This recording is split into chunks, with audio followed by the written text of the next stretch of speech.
It's alright doing one podcast. It's always harder to do the second one. It's like the difficult second album. This is the second episode of the 4020 Monday morning wrap-up. I think that's what we're calling this one. You should be getting this on your devices on May Day, Monday the 6th of May 2019. This is Richard Short guiding you through the weekend in Rugby League. Coaches to come. We'll start with the 1895 Cup and work our way backwards, I think. Results from that competition. This is the first round. Yeah. Doncaster 70, West Wales 6, Oldham 48, Whitehaven 12, Hunslet 28, Workington 31, and Newcastle 38, Keighley 12, which means those teams have won and they go through to the next round. The draw has been made for the second round of the 1895 Cup as Wembley beckons. The Centurions will host Workington Town. It's York City Knights versus Newcastle Thunder. Bradford Bulls get the trip to the Barrow Raiders. Batley Bulldogs host Rochdale Hornets. Widnes Vikings versus Featherstone Rovers is a tasty one. One would suggest that will probably be the game they stream, won't it? Dewsbury Rams versus Swinton Lions. Halifax versus Sheffield, or maybe that one. Oldham versus Doncaster, the second round fixtures from the 1895 Cup. There's also a Cup weekend in the women's game. First round of the Women's Challenge Cup.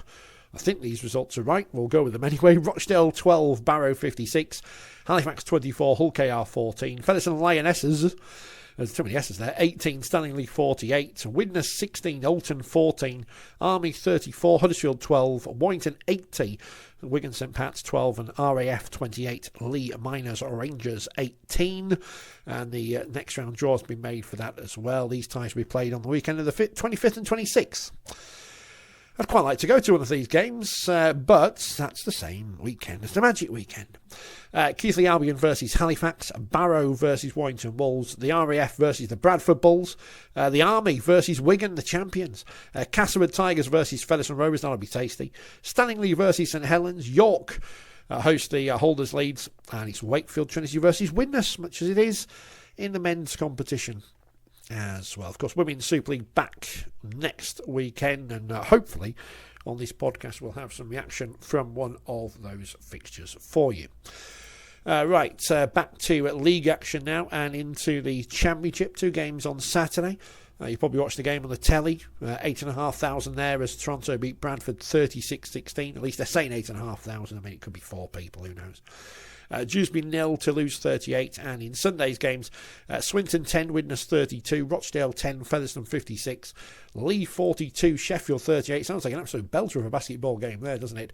Halifax 46, Barrow 10, and York 28, Batley 24. Another great game there up in York, or down in York, depending on where you're listening to us this afternoon or morning.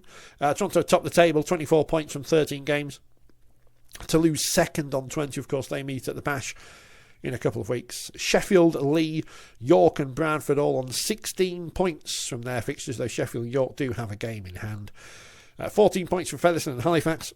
Batley are on 8 in 9th. Dewsbury on 7, Widnes on 4. They've also played 12. Swinton on 4, Barrow on 3, and Rochdale with 2 games in hand over most of the teams at the bottom on 2 points. Right, into Super League. Kicked off on Thursday. Wigan beat London by 18 points to 8.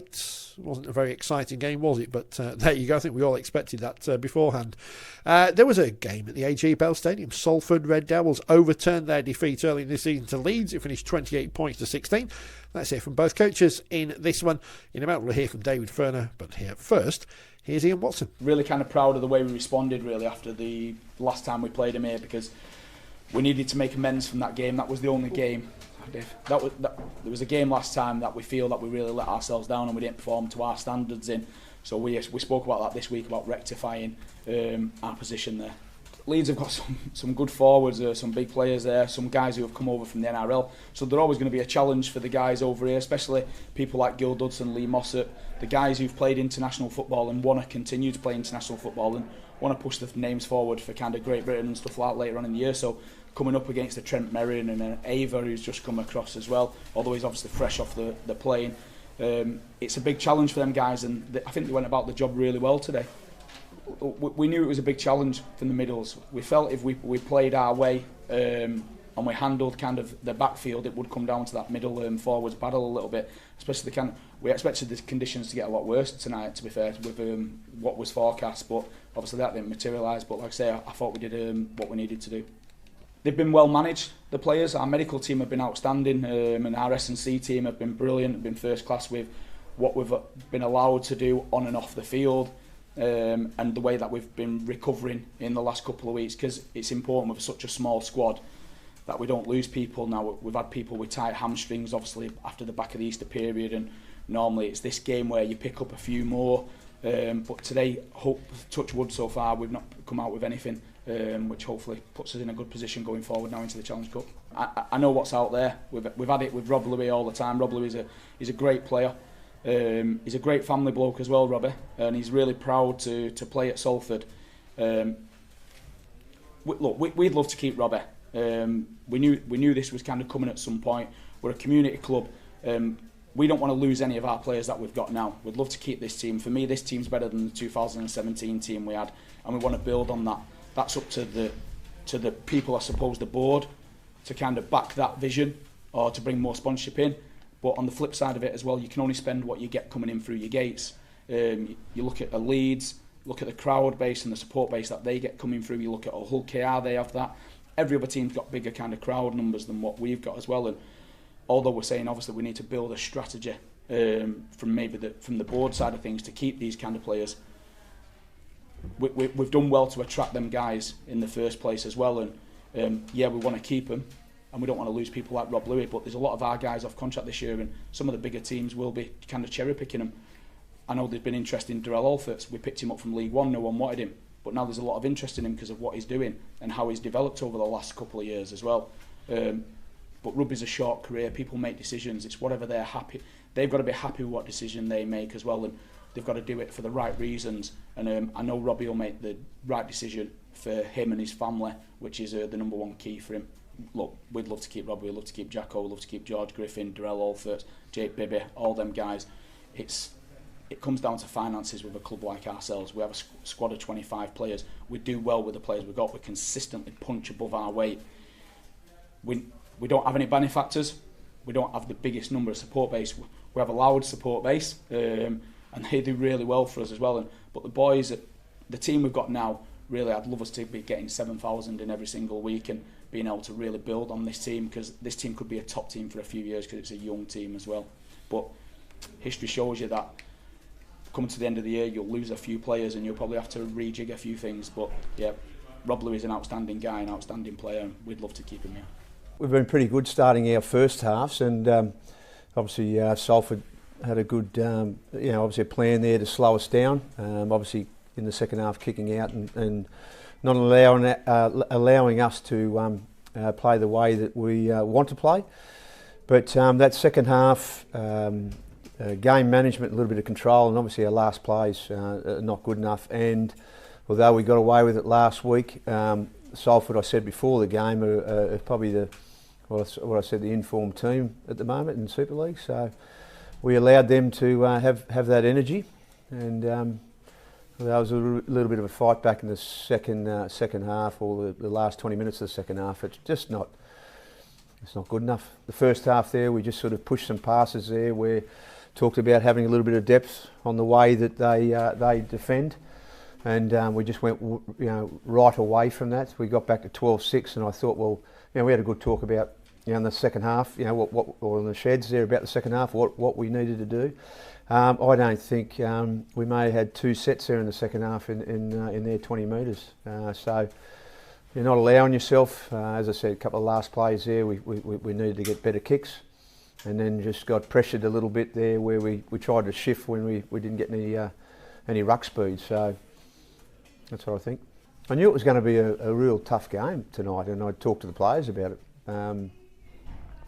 But just not allowing yourself there, obviously that straight away, going into this game, they would have, thought about last time we played here, and the points we did put on. So we knew that.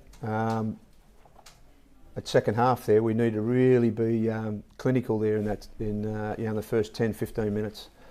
being clinical, getting down their end. We didn't have a chance there till the back end of that half. Hull heavily beaten at home to the Catalan Dragons, 37 points to 6.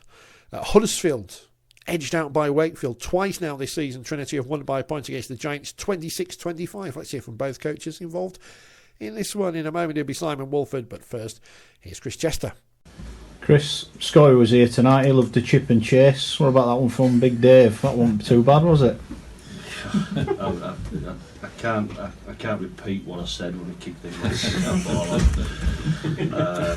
ball. But yeah, listen, that just shows the confidence in the blokes, and again, just didn't give up on the chase. He could have easily just kicked the ball and let somebody else chase it, but they fought like hell to get down there and come up with the goods. It's probably one part of his game that were disappointing tonight. This kicking game, but we'll get better. We'll get better at that. I was really pleased with the certainly for Ben Reynolds tonight, and the left edge. They copped a bit of flack last week, so I was really pleased with the left edge. I thought Justin Oro, his experience was fantastic. He really marshalled that left edge, and again a really good performance from his pack. I thought George King played some big minutes in the middle. Copy again, Big Dave. You always know what you're going to get, and Tyler gave us a big boost as well. I thought Tyler's first stint. Well, I thought Tyler were excellent, but I thought his first stint he ran the ball really well and defended real tough, and that's what you get from Tyler Randall. And a word for Mason Caton Brown. He's been quite a useful signing for you, hasn't he? Yeah, we'd be in a lot of trouble if we hadn't got him. That's for sure. He took his stride really well that first try. I thought defended excellent that first stint, and yeah, he's a good lad. He's a nice kid, an excellent player, and he's got pace to burn, hasn't he? And he wants to play regular first grade, and he's doing that with us, and he's been a real good signing for us. And psychologically, given how tight it is, just how big a win is this? Given how many people you haven't got here tonight. Yeah, it's massive. I don't like saying it's his best win because I say that every time we get a win, but just a real important win. We just go about as business. We don't mourn about the injuries that we've got. We picked another one up tonight. We just get on with it, and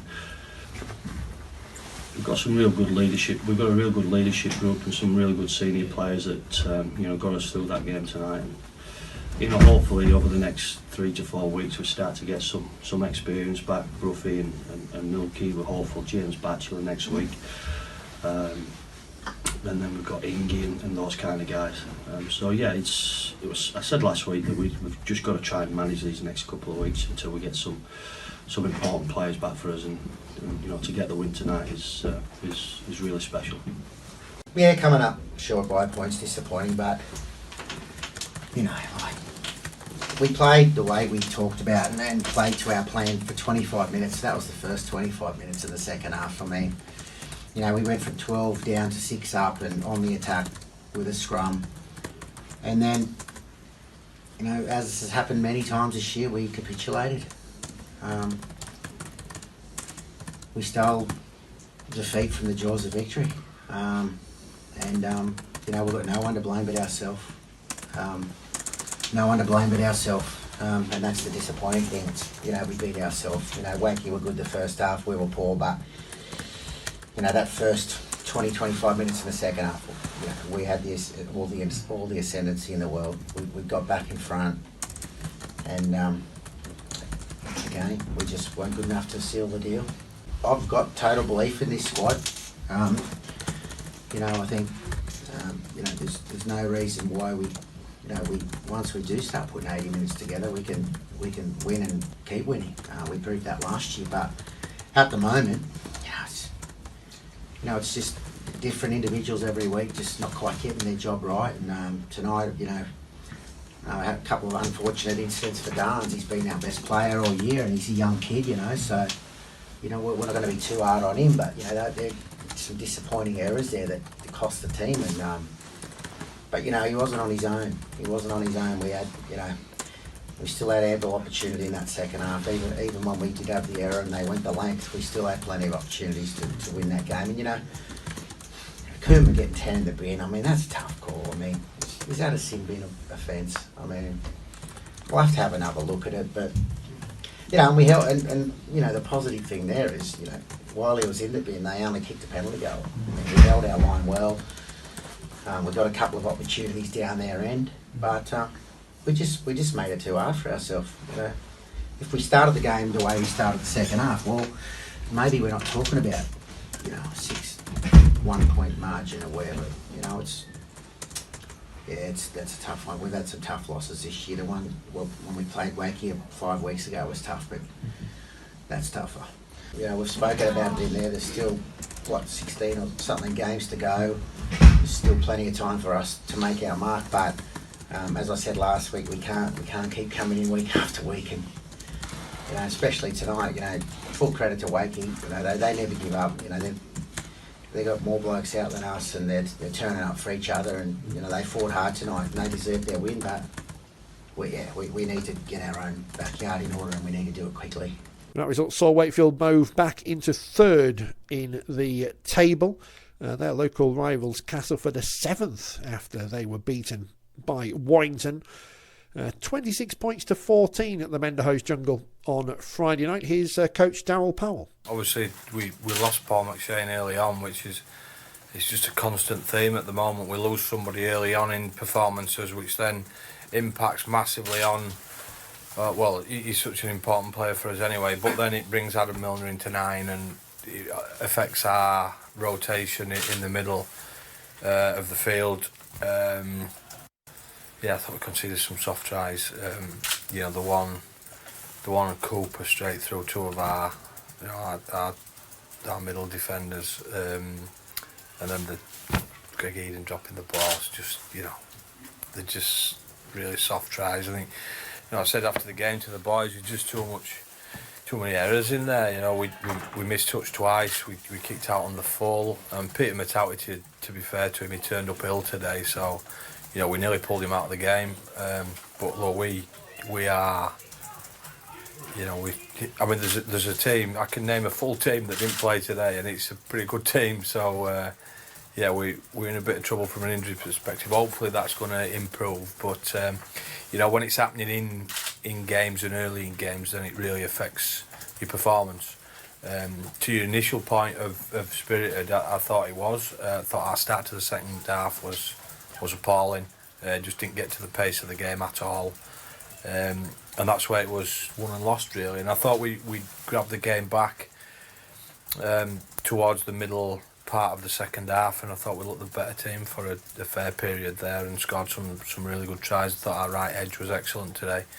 You know, Mike McMeekin's playing really well. Greg Minnick is. I think Corey's handled things really well, and Toyo played well tonight. So you know, I think those guys. I thought Liam Watts' second stint when he came off off the bench in the second half was absolute class. I thought he was a real catalyst for us, and the team went with some of the outstanding performances that were out there.